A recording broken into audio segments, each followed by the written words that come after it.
Hi there, I'm Christine Dunbar from speechmodification.com, and this is my Smart American Accent Training. Welcome to our Friday live broadcast, where we look at topics for American accent training, help you with American English pronunciation, and take your questions. Today, we'll be talking about the American L sound and how we make the L sound differently in different parts of the word. We'll look at some words with L that might be challenging to pronounce, and you can ask me questions about pronouncing L or about anything else related to pronunciation and intonation, other topics for communication. So welcome, everyone. Those of you who are new, I welcome you to the channel, welcome you to these classes. I really enjoy hearing what you have to say and answering your questions because it helps me know which videos to make and what lessons to teach for future classes. I'm fine. Thank you for asking. Thank you for being here. So let's take a look at the L sound in American English. And this is a sound that sometimes people struggle with pronouncing, and it can make a difference in people understanding your speech. And it's also something that typically the L sound in your language might be similar in some cases for some words and different in others. And so for some people, this is a sound that is a little more advanced. It's a little bit more about sounding American, but I do think that there are a number of words where if you're saying a different L than Americans are saying, they may have a little bit of difficulty understanding you. So it's worth working on and at least being aware of what some of these differences are. Whether or not you try to make the changes in your speech for L words is up to you, of course. So when we're talking about the L sound, we only have one letter to spell the sound.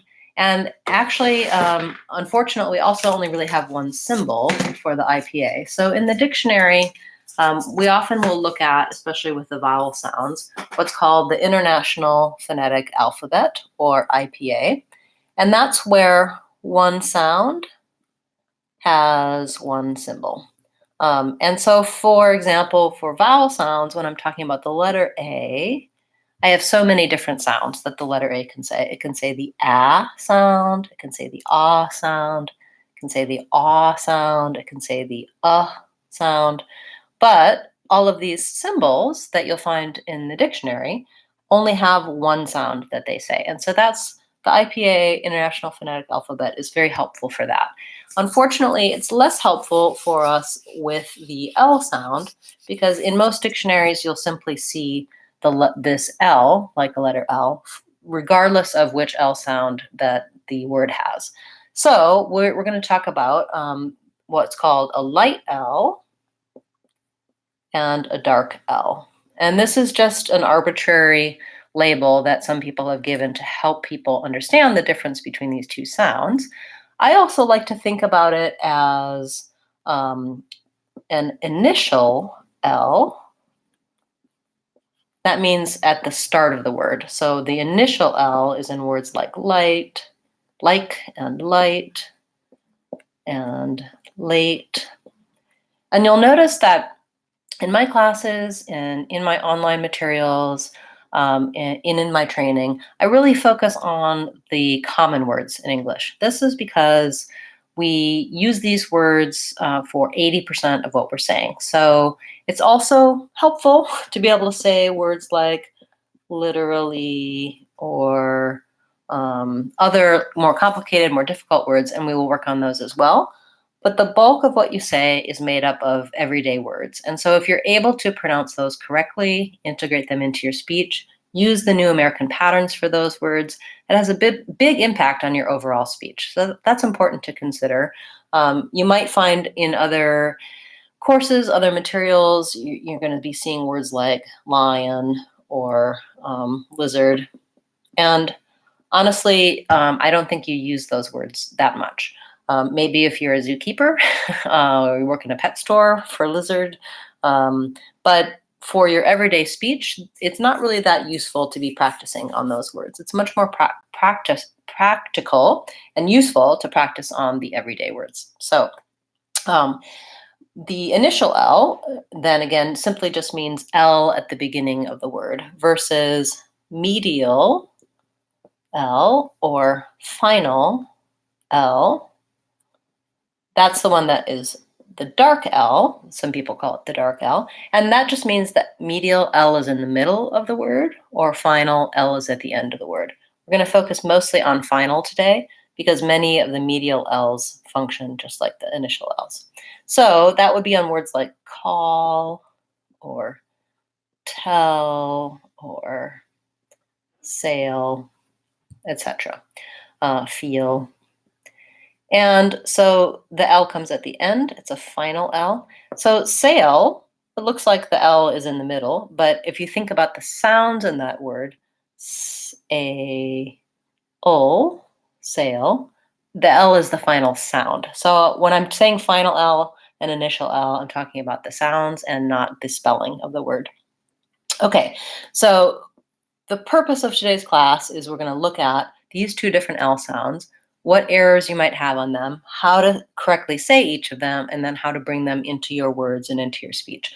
But I'm going to take a moment and take a look at people's questions, and then we'll come back to this topic. So we have a question. Does dark L affect only long vowels, or can it also affect short vowels, adding schwa before vowels? For example, school and still. Yes, so that's a great question. And as I'm talking about the dark L and how it has the schwa sound before it, we'll address that.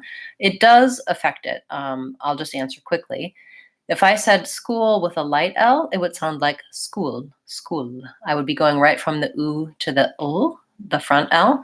But I actually say school, school, and you can hear how I'm using a dark L in that word. Or still, if I used a light front L, it would sound like still, still. I would go right into a higher tongue position. So it does, the dark L is more pronounced in some vowel, with some vowel contexts, some vowel sounds, and less pronounced in others. So great question. You obviously have been working on your L already. As we go through, I'll come back to your question and make sure that I've answered it well for you. But the quick answer is yes, we still use the dark L, even in those other vowel contexts. Yes, and is there a schwa in the word milk? That was another question, milk. I think so, milk. I'm definitely kind of doing, again, that dark L, milk. This is one where the L in the middle is pronounced.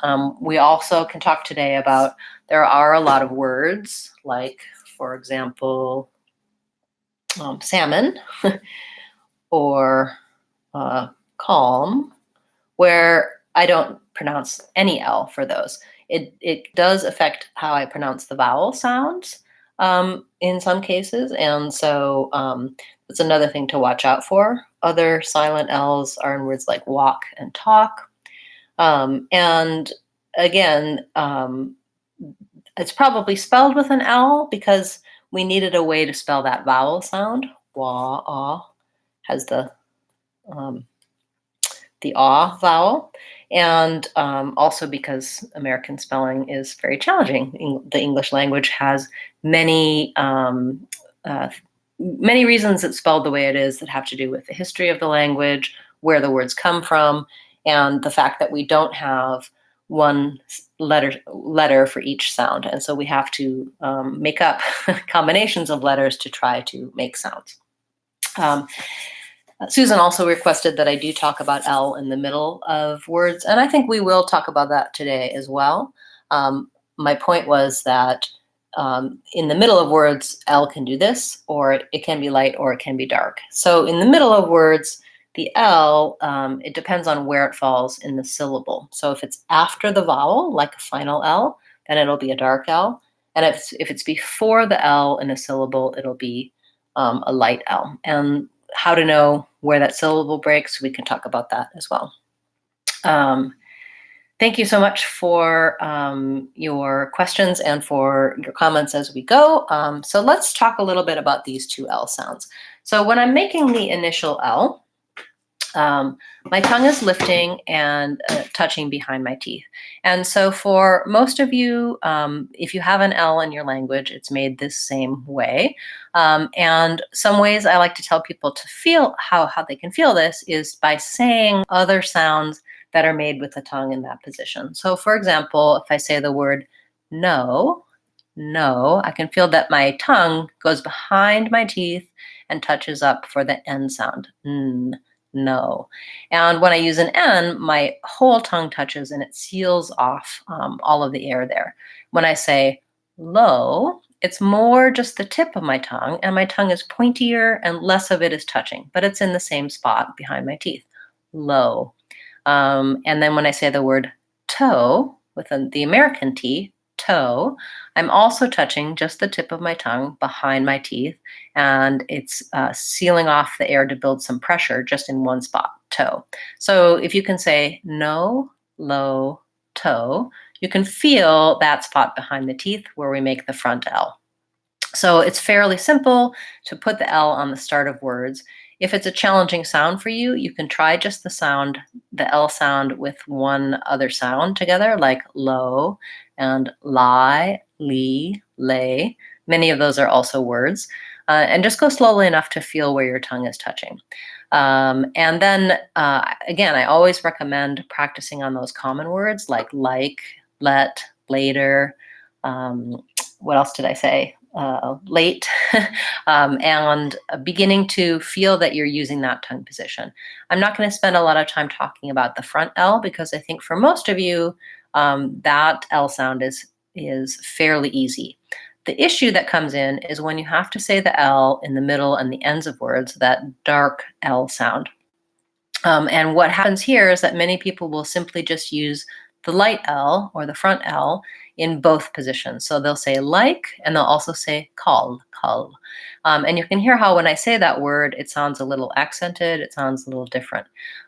Where the American way of saying call will have that dark L, which sounds like ol. So what am I doing differently when I make the dark L sound at the ends of words? One way to think about it is that it's useful to know that we kind of have a hidden extra sound. So when I'm saying the word call, I have the k sound, the vowel ah, and an L. But kind of in here before the L, I have a little bit of another sound, which I think of as being kind of an sound, or also sometimes you could think of it as being an sound, like in put, or like in much. It's a little indiscriminate, but these are made in a similar place in the mouth. So I'm not just saying call with the front L, I'm saying call, O, with my tongue back and with this vowel position there. If I had to draw what that looked like, if you could see my mouth from the side, here's my front teeth and here's the top of my mouth. And for the front L, my tongue is going up like that. And then here's my throat back here. That kind of looks, it's hard to see what that looks like. So my tongue attaches at the bottom and kind of goes down like this, and here's my teeth. And it's touching against the roof of my mouth. So that's the front L, call, or light and little. And when I do the back L, first I have to do a tongue shape like this, where it's an sound. So I'm saying call, and then my tongue goes up and finishes with the front tongue. But when I've made this sound first, the back of my tongue stays down. So this is the main point, that I do still finish with the front of my tongue lifting, but whereas the first front L had my whole tongue lifting, this back one has the back of my tongue kind of more flat and down. My drawing skills are not very good for this task, but I do have a video with some better drawings that can show you what your tongue is doing, if that's helpful for you. And I'm going to put that link to that video here in the chat for you guys. I also have a lesson on my website that talks you through all of the different L sounds, has visuals, has videos. That's on speechmodification.com, and I'll show that to you. For whatever topics you're looking for, one of the things I suggest is that you go to speechmodification.com and you use the free practice materials. So if you go to online practice free trial, what you can do is type in, for example, I'm going to type in here American L, and it'll show me what topics, what lessons I have. So all of the materials related to American L will come up. You can see there's some free downloads and some of my classes. And then I can see here's my free lessons. So I'm going to click on the American L. And I'm just checking out a couple of different lessons there. And so here's the visuals I wanted to show you. So my front L, the front of my tongue is lifting up, and my dark L, the back of my tongue is kind of retaining this shape. And as I finish, the L sound, the front of my tongue is going up. So it sounds like call, versus if I did the front L, call, then my tongue is more of it's lifting, more of it's touching. Another tip that can be useful is thinking about when I say light, I use a little more pressure on my tongue. I'm pushing against the top of my mouth more, whereas when I'm saying call, I'm just finishing up with a very light touch of that L. It does go up, but it is kind of possible to make call. I can almost make it without touching up. I do recommend closing off with that light front L, but the back of your tongue stays a little bit down. So it's a little bit complicated.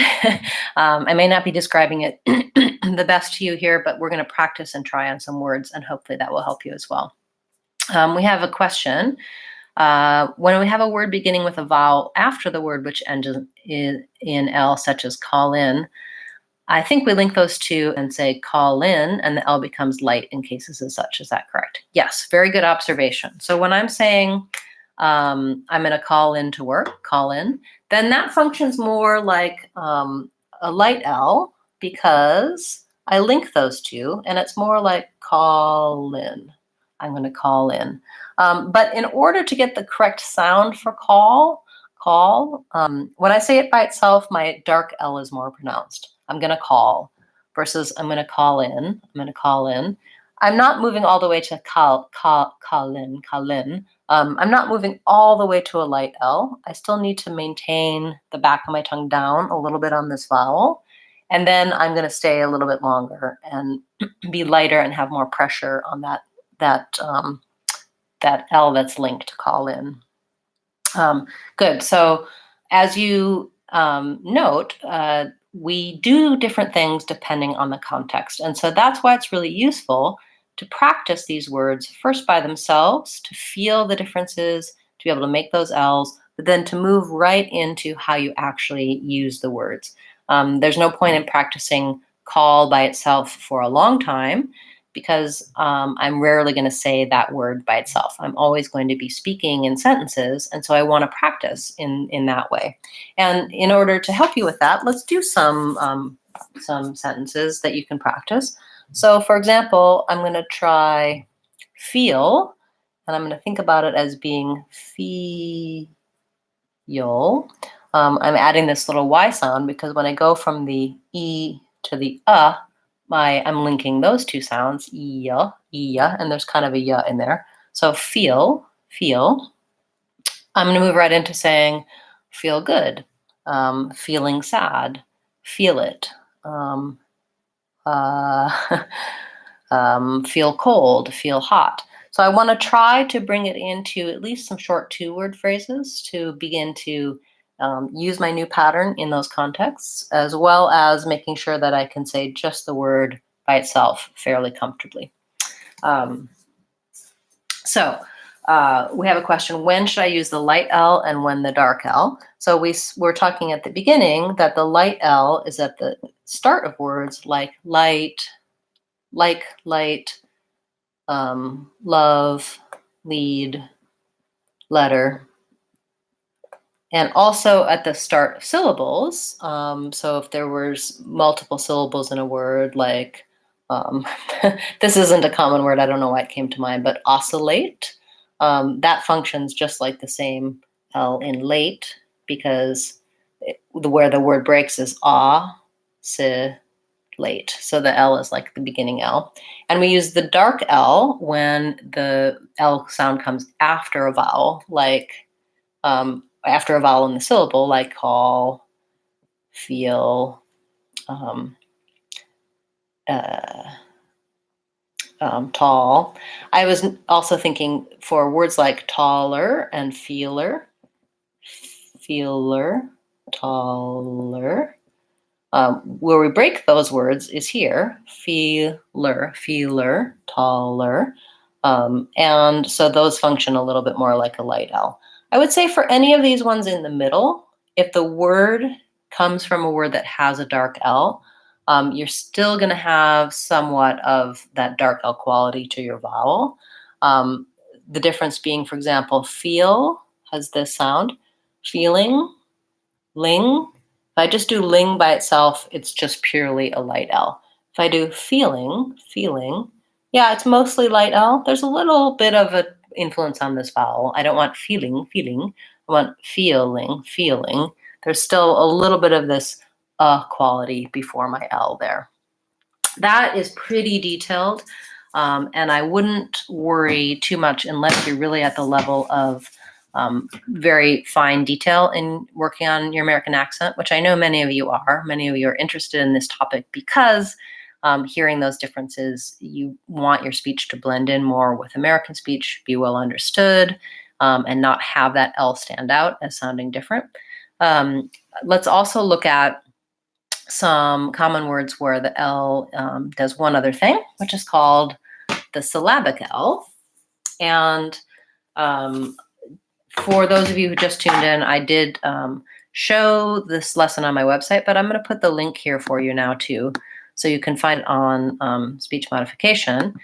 And this has my videos about dark L, light L, and syllabic L, and examples of all of the words there for you. So you'll probably find it fairly useful.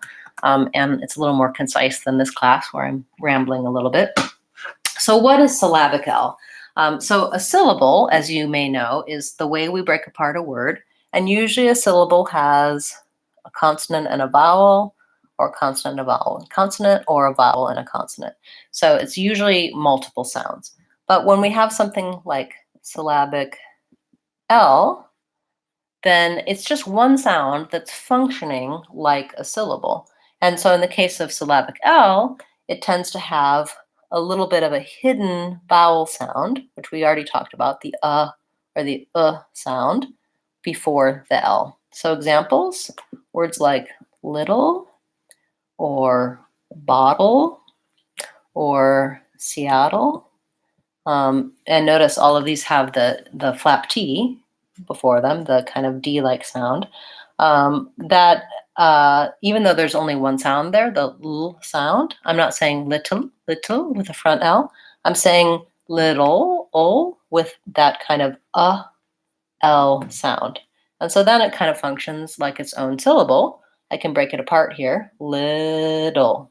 And actually in this case, I would say the break is there and the D is part of the second syllable, the flap T. Again, you can get some more help for additional words that have this syllabic L sound and how that flap T functions with that. But knowing that if I say it with a dark L, Seattle, O, bottle, O, versus Seattle or bottle, I'm going to really have more of that American sound. So thinking about the syllabic L as being the dark L at the end of a syllable, often when there's a T sound, flap T sound before it. Good. So thank you for your questions about the American L. If you have questions about this topic or any other topic related to American accent training, please feel free to ask them now. Or if you're watching this video not live, you can leave your questions in the comments. And I do go back and read through those, give you resources and links to answer your questions. And if I don't already have a resource for you about your particular topic, I may create one. And because I like to be able to help people with the specific answers that they need. And many times your questions are the same as the other people who are working on these sounds and patterns as well. So it's very useful for all of the viewers and listeners if you have questions. In addition, if you haven't yet subscribed to the channel, I recommend doing that because then you'll see when my live videos are coming up and when I've uploaded a new video. And you can choose how to be notified. So you can click on the little bell for YouTube and either choose that they send you an email when I'm live, or you can not have notifications on and you'll just see my videos when you're browsing through your homepage on YouTube. And if you haven't been to speechmodification.com yet, I also recommend that because I have many, many free practice materials and lessons there, as well as some online courses that you can subscribe to. They're very inexpensive. You get a 2-week free trial, and then it's $5 a month to go through lessons and videos and a training that helps you kind of work step by step through practicing and improving your American accent. A great starting point there is my 6-week course because it kind of gives you both the fundamentals you need to get started and hits many of the major patterns, including things like the L sound in American English, for how, and gives you the steps for how to change your speech. So if you like videos, if you like online learning, I highly recommend that. I also do work with people one-on-one and do private training. So that's something that you can find out more about on speechmodification.com. Thank you so much for being a part of class today, everyone, and I'll see you again next week on Friday, and we'll take your questions, answer them about American accent training. I'm Christine Dunbar from speechmodification.com. Remember, if you want to sound American, you can do it. speechmodification.com.